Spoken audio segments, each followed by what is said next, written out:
नमस्कार, माझे नाव मोक्ष सुधाकर महाजन. मंचावरील मान्यवर आणि माझ्या देशभक्त मित्रांनो, आज आपण येथे वीरांच्या स्मृतींना उजाळा देण्यासाठी जमलो आहोत. त्यापैकी एक वीर ज्यांनी आपल्या दगदगत्या देशभक्तीने इंग्रजांच्या सत्तेला हादरवून सोडले, ते म्हणजे चंद्रशेखर आझाद. चंद्रशेखर आझाद यांचा जन्म 23 जुलै 1906 रोजी मध्य प्रदेशातील सध्याच्या अलीराजपूर जिल्ह्यातील भावरा या गावी झाला. त्यांच्या वडिलांचे नाव सीताराम तिवारी व आईचे नाव जगराणी देवी असे होते. चंद्रशेखर आझाद म्हणजे ज्वलंत ज्वालामुखी, ज्यांच्या नसानसात देशभक्तीचा निखारा दगदगत होता. त्यांनी आपल्या तरुण वयातच देशासाठी सर्वस्व अर्पण करण्याचा निर्धार केला.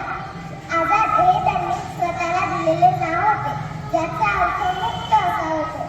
खऱ्या अर्थाने ते आझादच होते. त्यांच्या विचारांना, त्यांच्या कृतींना आणि त्यांच्या ध्येयाला कोणत्याही बंधनाने अडकवता आले नाही.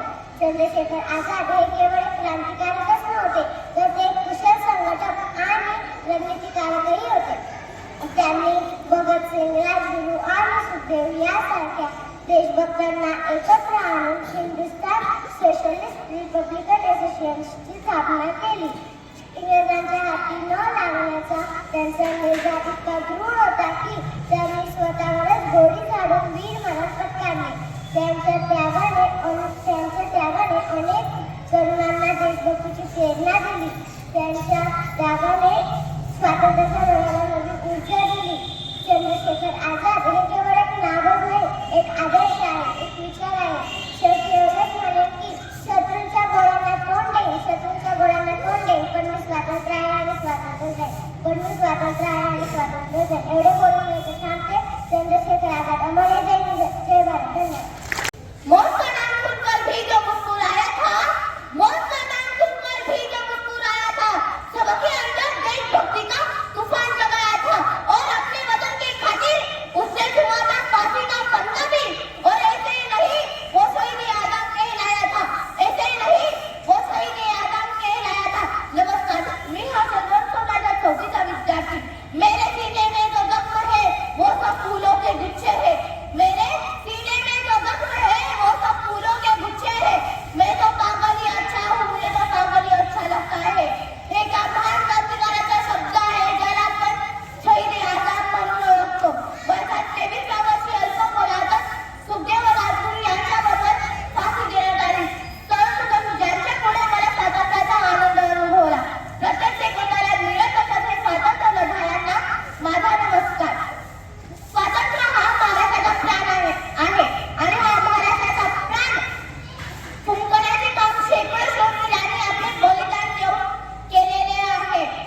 जब जब तिरंगा लहराता है ये शूरवीरों हमें तुम्हारी याद आती है. जब जब तिरंगा लहराता है ये शूरवीरों हमें तुम्हारी याद आती है. मित्रांनो, मला भास होतं की आपली भारतमाता शहीद भगतसिंगांबद्दल मोठ्या गर्वाने म्हणते आहे की ह्या भूमीवर काळ जरी कोसळला असता तरी माझ्या या पुत्राने, तरी माझ्या या भगतसिंगांनी छाती वरती ठेवलेला असता, छाती वरती ठेवलेला असता. आज मी तुम्हाला भगतसिंगांबद्दल एक गोष्ट सांगणार आहे. ते बघायला गाळाचे पाय काढण्यात दिसते. भगतसिंग जेव्हा 8 वर्षाचे होते आणि अंगणात खेळत होते, त्यांच्या मित्रांबरोबर त्यांचेही लक्ष त्यांच्या काकांच्या बंदुकीवर पडले. तर त्या काकांना विचारतात, चाचाजी ये क्या है और इससे क्या होता है? तो त्याचे काका बोलतात की ये बंदूक है और इससे गोली चलती हो और इसका इस्तेमाल हम अंग्रेजों को हिंदुस्तान से बाहर भगा सकते हैं.